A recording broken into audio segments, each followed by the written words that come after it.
আসসালামু আলাইকুম বন্ধুরা, শুভ সকাল। আমি মাহি আক্তার পেজ থেকে পাখি আপা চলে এসেছি আমার একটা ছোট প্রতিদিনের কাজকর্ম নিয়ে, একটা রান্নার ব্লগ নিয়ে। তো আমি আজকে রান্না করেছিলাম পাতলা খিচুড়ি। তো এটা আমারও পছন্দ, আমার মেয়েরও পছন্দ। এই শীতকালীন সবজি দিয়ে কপি, আলু, নতুন আলু, টমেটো, গাজর দিয়ে এই খিচুড়িটা আমিও আমার মেয়ে কিছুদিন পর পরই রান্না করে খাই। ওই রেখে যাওয়া ভাতগুলো, ভাত থেকে যায় না খাওয়ার পর, তো ওই ভাত দিয়ে এই খিচুড়িটা মুগ ডাল, মুসুরির ডাল দিয়ে রান্না করে বাঘার করে নিতে। এটা আমার রান্না কমপ্লিট, আমি বাঘারও করে নিয়েছি। খিচুড়িটা সাথে দিয়ে দিয়েছিলাম 2টা জলপাই। তো আর আমি এখন রান্না করব করলা ভাজি। তো এই চুলাতে আমি করলা ভাজি করার জন্য বসিয়ে দিয়েছি পেঁয়াজ কুচি, কাঁচামরিচ দিয়ে। যেহেতু করলা ভাজি করব, তো পেঁয়াজটাকে আমি অত ভাজবো না। এখানে আমি একটু লবণ দিয়ে দিব করলার সাথে আমি একটা আলু কেটে নিয়েছি। তা আমি এটাকে একটু ধুয়ে নিচ্ছি। আমি দিয়ে দিলাম আমার পরিমাণ মতো লবণ। আমি এখানে আর আজকে কিছুই দিব না, সাদা ভাজিটাই করে নিব। তো এই তো ভাজিটাকে আমি ভালো করে ধুয়ে পরিষ্কার করে নিয়েছি। তো এখন এই ভাজিটা আমি দিয়ে দিচ্ছি।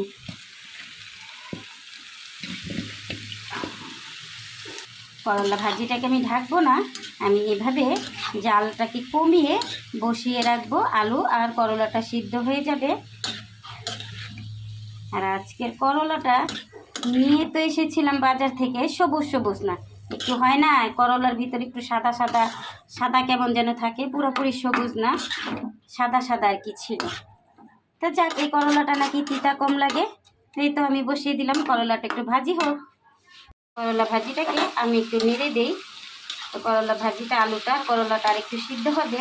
তো হলে আমি আজকে একটা নাড়া দিয়ে করলা ভাজিটাকে নামিয়ে নেব। আর এখানে আমি বসিয়ে দিয়েছিলাম তরকারি রান্না করার জন্য পেঁয়াজ কুচি তেলে। তো এখানে আমি আজকে রান্না করব। ফ্রিজে তো আর তেমন কিছু ছিল না, মাছেরও শেষ, তো বাজারে তো যেতে হবে। তো ছিল বোয়াল মাছের কয়েকটা টুকরো, তো ওগুলোকে আমি আগেই ভেজে নিয়েছি বন্ধুরা। তো আর ফ্রিজে ছিল বেগুন, তো বেগুন দিয়ে, নতুন আলু দিয়ে আর বোয়াল মাছটা দিয়ে রান্না করে নেব। আর সাথে করলা ভাজি আর পাতলা খিচুড়ি তো আছে। আচ্ছা, আমার পেঁয়াজটা একটু ভাজা হোক বন্ধুরা। আর আমি প্রতিদিনের মতোই একটা কথা বলবো, আমি কাউকে কিছু শিখাই না। আমার থেকে ভালো ভালো রাঁধুনিরা আছে, তারা আমার থেকে অনেক বেশি ভালো রান্না করে। আমিও অনেকের রান্না দেখে ট্রাই করি রান্না করার জন্য। ওই যে সেদিন আমি বউ মোমোটা আমি এক বড় আপুকে বানাতে দেখেছিলাম ফেসবুকে, তো আমার থেকে অনেক ভালো লাগছে। তো আমি ট্রাই করলাম, হ্যাঁ আপুর মতোই বানানোর চেষ্টা করছি।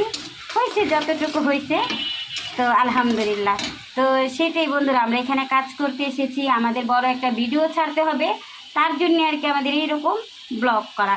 আর আমার তো যেহেতু রান্না নিয়ে একটা বিজনেস, তো আমার রান্নার ভিডিওগুলোই আর কি একটু করতে হয় বা পোস্ট করতে হয়। তো পেঁয়াজটা তো আমার ভাজা শেষ। এখানে আমি দিয়ে দিলাম আদা রসুন বাটা, আর দিয়ে দিচ্ছি লবণ। আর রেগুলার যে মশলাটা দিই সেটা দিয়ে আমি একটু কষিয়ে নেব। এখানে তো আমি রেগুলার যে মশলাটা দিই বন্ধুরা, সেই মশলা দিয়ে মশলাটাকে একটু কষিয়ে নিয়ে আলুটা দিয়ে আলুটাকে একটু কষিয়ে নিয়েছি। যেহেতু বেগুনটা একটু নরম তরকারি, তো এর জন্য আমি আলুটাকে আগে কষিয়ে নিয়েছি। তো এখন আমি বেগুনটাকে দিয়ে দিব। তো বেগুনটা আমি দিয়ে দিলাম। তো বেগুনটাকে আমি একটু কষিয়ে দিয়ে দিব পরিমাণ মতো পানি। তো পানিটা দিয়ে আমি মাছটাকে দিয়ে দিব। তো বেগুনটাকে একটু কষিয়ে নিই। তো এখানে আমার করলা ভাজিটা করা শেষ। এখন আমি করলা ভাজিটা নামিয়ে নিব। আর এখানে আমি তরকারিতে পানিটা দিয়ে দিচ্ছি। এখানে আমি আমার পরিমাণ মতো পানি দিয়ে দিলাম। তো বন্ধুরা, এই তো আমি মাছগুলো বলেছিলাম না ভেজে রেখেছি, আসলে এখানে মাছ না, ওই তো বোয়াল মাছের কল্লা, লেজা এগুলো ছিল। তো এইটাই আর কি একটু ভেজে নিয়েছি, যাক একটা তরকারি আর কি হয়ে যাবে। তো মাছটাকে আমি এখন দিয়ে দিচ্ছি। এই তো মাছটা আমার দেওয়া শেষ। তো এখন আমি একটু ঢেকে দিব তরকারিটাকে। আর তরকারিটা আমার পরিমাণ মতো ঝোল রেখে বন্ধুরা আমি নামিয়ে নিব। আর এখানে আমি ধনিয়া পাতা কেটে রেখেছি, তো নামানোর আগে আমি ধনিয়া পাতা দিয়ে দিব। আর বন্ধুরা, যদি আপনাদের আমার ভিডিওগুলো একটু ভালো লেগে থাকে তাহলে একটা শেয়ার করে ছোট বোনের পাশে থাকবেন। ছোট বোন আপনাদের পাশে সব সময় আছে ইনশাআল্লাহ। তো আল্লাহ হাফেজ বন্ধুরা, দেখা হবে আমার পরবর্তী কোনো ভিডিওতে।